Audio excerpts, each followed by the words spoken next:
Hello, and welcome to the Chain Smoking Writers channel, where I share with you the myths, legends, and histories of the Chinese people, from the first creation myths to the last imperial dynasty. So, if you like content like this, remember to subscribe to the channel for more videos like this. In today's episode, we got giants, giant vipers, the sun, and dragons. We got dragons. So keep watching. A long time ago, on the northern plains near Beihai or the Northern Sea, in a land that gets very little sunlight known as Youtu or the capital of darkness, there rose a huge black mountain out of the ground. And in the deepest parts of the forest, the deepest forest of this mountain, lived a tribe of giants. And the shortest of these giants were at least twice as tall as a full-grown man, and they all had immeasurable strength. Of all these giants, the biggest and the strongest of them was the son of Sin and the grandson of Hotu, the god of darkness. And his name was Kuafu, and he was a grand chieftain of all the giants. You could say that he was the king of the giants, and therefore the tribe of giants was named after him, and they were known as the tribe of Kuafu. All these giants had red skin, black eyes, and light brown or chestnut colored hair. And their blood runs hot, hotter than anything you could imagine, to keep them warm in the cold and dark place that they live in. And although their strides and their reach were much further and much bigger than a normal person, they moved slowly to conserve the energy in their environment. Every clan within the tribe of giants worshipped a different guardian star in the sky, and they had a different spirit animal to protect them on earth. And these giants viewed themselves as the direct descendants of Pangu or Pangaea. And they believed that they were granted their enormous strength and stature to carry on the mission of Pangu or Pangaea to prevent the heavens and earth from crumbling into each other again. As the king of the giants, as the grand chieftain of the giant tribe, Kuafu would often lead his people into various battles against, the monsters and the beasts and all kinds of enemies that roam the land. And in one of these battles against the giant serpents, Kuafu overpowered and captured alive two giant golden vipers, which he then kind of domesticated and kept as pets, and he wore them, over his years as a decoration. Two giant golden vipers hissing and spitting over his ears as a decoration.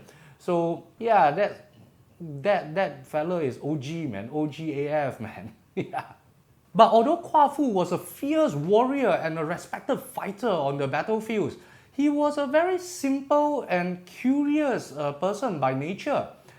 He would always ponder about his environment, and he would seek out all kinds of mentors to learn more about the world around him. And from one of these mentors, Kuafu learned the skill or the art of moving or running at an incredible speed. So when Kuafu ran, he would leave the winds and the lightning in his wake, and the air would roar with thunder like a sonic boom that goes off whenever he went past. As the Kuafu tribe of giants engaged mainly in agricultural activities to sustain themselves, Kuafu understood the importance of the sun and sunlight very early on. And because they lived in a land that gets very little sunlight, it was a problem that Kuafu spent a lot of time thinking about. Now, there were three major questions or issues that Kuafu had regarding the sun. Number one, every day the sun would set in the west in this place called Yugu. And when the sun sets, there will be no more light in the land. So is it a possibility that he could keep the sun in the sky without setting? Wouldn't that, ensure that the land gets light and warmth at all times of the day? Number two, Kuafu noticed that there are a lot of little dark spots and blemishes on the face of the sun. Is it a possibility that one could polish off the surface of the sun, polish the face of the sun, and wouldn't it make the sun more radiant and shine with more brilliance, giving better quality light to the land? Thirdly and lastly, the sun would shine down, fiercely and brightly during the summer months, and it will get dim and lethargic in the later part of the year. Would it be possible to convince the sun to distribute its light and warmth more evenly throughout the year, so that it will be like spring all year round? And the more Kuafu thought about these questions, the more he felt that he needed to talk to the sun about this, to tell the sun about his concerns and try to work out a solution to all these questions and problems that he had in his mind. So instead of just sitting there and thinking about all these questions in his head, Kuafu decided that he would take action. So he picked up his walking stick and he started chasing the sun westwards. Over mountains, over streams, through marshes, through all kinds of terrains. Kuafu ran with all his might at the fastest speed that he could go. And the air thundered with his footsteps and the land shook, because of his running. When he got tired, he would take a nap and his snores would thunder through the land. And when he poured out, the sands and pebbles in his shoes, they would become little hills and ridges. And when he stacked stones up to hold his pot for cooking, they would become small mountains when he left. Now the sun, well, it was just riding on his dragon-drawn carriage, traveling across the sky at his usual leisurely pace, when he noticed a giant that is taller than the mountains chasing it with all his might. And on this giant there were two great golden serpents, hissing and spitting viciously as they closed in on him. And this greatly frightened the sun. He was like, what the heck is going on? Why is this giant chasing me? What is he going to do to me? Is he going to kill me? Is he going to eat me? I got to get away, man. So the greatly alarmed and frightened sun, with the dragons, the 6 dragons that was drawing the carriage through the sky, and urged it to go even faster, faster than it has ever gone before. And in a bid to escape from this unknown giant with fierce looking snakes sticking out of his ears, chasing it on the ground. So when Kuafu noticed that the sun picked up his pace and was going faster, he panicked himself, because he was like, oh, I need to catch up to the sun. I need to tell the sun what I thought, what's in my mind, and maybe we can work out a solution. So he himself picked up his pace and chased even faster. And this kind of became a race ever westwards through all kinds of terrains, through all kinds of weather patterns. And the race went on for a long time without anyone gaining the upper hand on the other. Now finally, the sun kind of ran out of energy and stamina, and it began to dim down into kind of like a dark red orb. And so it settled itself down on the hillside beside Yugu, where it was supposed to set anyways, and to take a breather, to catch his breath. It was a hectic race. And Kuafu saw this as an opportunity to finally catch up to the sun and to talk to him about his concerns. And when the sun noticed that Kuafu is gaining on him and is about to catch up, it dived into Peiquan, or the spring of grief or spring of sorrow. It dived into Peiquan to hide itself from view. And Kuafu had no choice but to just wait patiently beside the spring for the sun to finally come back out again. After a period of waiting, the sun finally popped out and hung itself up on the tree beside the spring to dry itself up and to rest a bit more before continuing on its journey.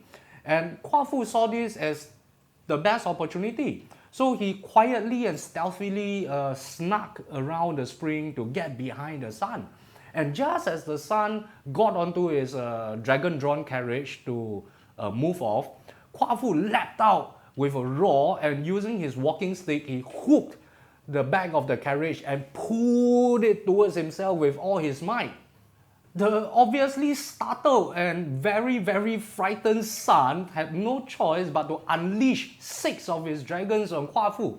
And these dragons were each about 100,000 foot long, and they descended on Kuafu with a furious anger, you could say that. And they coiled themselves around the body of this giant being, and more they started to constrict Kuafu. And this allowed the son to escape on his carriage. The intense flames of the dragons fully engulfed Kuafu, and it practically roasted out every last drop of moisture from Kuafu's body. And with black smoke billowing out of his mouth, Kuafu used up all his might to fight off the dragons, and he finally managed to free himself from their embrace, you see. Having freed himself from the dragons, Kuafu immediately dunked himself into the Yellow River, and he sucked up all the waters of the Yellow River. But it was still not enough to quench this mighty giant's mighty thirst. So he went to the Wei River and he sucked up all the water from the Wei River as well. But still, it was not enough. So Kuafu decided he would go drink up all the waters of the marshes near Yanmen Mountain. However, before he could get there, by the time he reached the east of the Hua Mountain, Huashan, by the time he reached the east of this mountain, he could not go on anymore. His body just gave up completely and he crashed to the ground, causing the earth to shake for miles and miles around him. And he looked up to the sky and with a final sigh, he realized that he had failed in his mission. He had totally and utterly failed in what he set out to do. But still concerned about the well-being of people in general, Kuafu mustered up the last of his strength and he hurled his walking stick as far as he could. And where the walking stick landed, it turned into a giant peach forest. The peach trees in this forest will stay green all year round, providing shade and respite for weary and tired travelers. And the peach blossoms would scent the air for miles around the place, And the fruits, the peaches themselves, would grow all year round as well, and they were always sweet, not a single, sour or bitter peach to be found. Now, having completed this final act, Kuafu closed his eyes for the very last time with deep regret and grief in his heart. Now, Kuafu's skeleton turned into a mountain, which is known as Kuafu Shan or Kuafu Mountain today. And a forest sprang up around it that covered thousands of square miles around this mountain. And it was known as Dengling or the Deng Forest.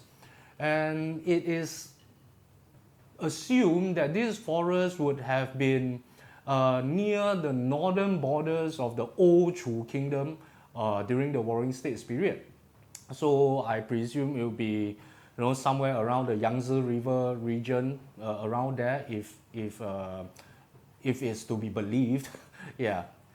Now the son, having belatedly realized that it was all a giant misunderstanding, was filled with regret as well, but there was nothing he could do by now. So the son lavished extra love, care and attention on the forest that grew around the place that Kuafu passed away, ensuring that all life would thrive in this ever large and fertile piece of land. Now, if you like this story as much as I did, remember to smash the like button below. And now we'll get on to the bonus facts and trivial section.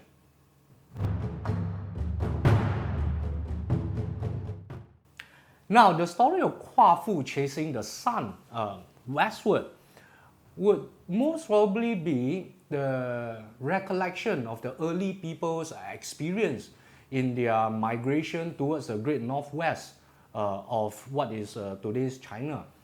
And if you look on the map, it is actually a very harsh terrain. even until today, it's not a very populated place on the planet, let alone in today's China. And the fact that the story ended with Kuafu failing in his mission was a reflection of how difficult this terrain was and how impossible it is to settle in this harsh land. And so the early peoples, instead of migrating north and west, they turned south and moved into the southern parts instead. And the major contributing factor for that decision would be a source of water. The peoples did not migrate south because of wars or battles or conflict. They migrated south because it was more fertile and it had a steady source of water for living. So that was a major factor, and that was what happened and how the southern areas developed much faster than the north and the west. Even today, if you look at the northwestern part of China and the lands that were beyond today's borders, those are very harsh terrain and difficult places for human habitation. Now, there's a second theory about this myth, this story, and which I presume would originally be passed down through oral traditions before it was recorded down as a story that you can read. And this second theory posits that the story of Kua Fu chasing the sun was actually about the group of early migrants that actually did not go west, they actually went east, northeast in fact. And this group of early migrants, most probably during the Neolithic period, these people moved east and northeast through the Bering Straits, which at that time was still a land bridge instead of being covered by the sea. It was still a land bridge. And it was the story of these early people that migrated across the Bering Straits into what is today North America. And interestingly enough, there are North American Indian tribes that have myths that told of being descended from giants, that their early ancestors actually came from the west and they were giants and they settled the land. And these people actually crossed the Bering Straits and moved south through the North American continent, and some of them even made it all the way to the South Americas. This was an interesting take on this story. It's an interesting theory. I don't know how much credence I will give to this theory, but nonetheless, it's interesting and it really gives you something to think about. Now, if you like the video today, don't forget, click the like button. And if you would like to see more content and hear more stories like this, remember to subscribe to the channel and click the bell icon so you get a notification every time a video drops. And thank you so much for your time. I really appreciate all of you being here with me, joining me on this journey. And I guess I will see you in the next video soon.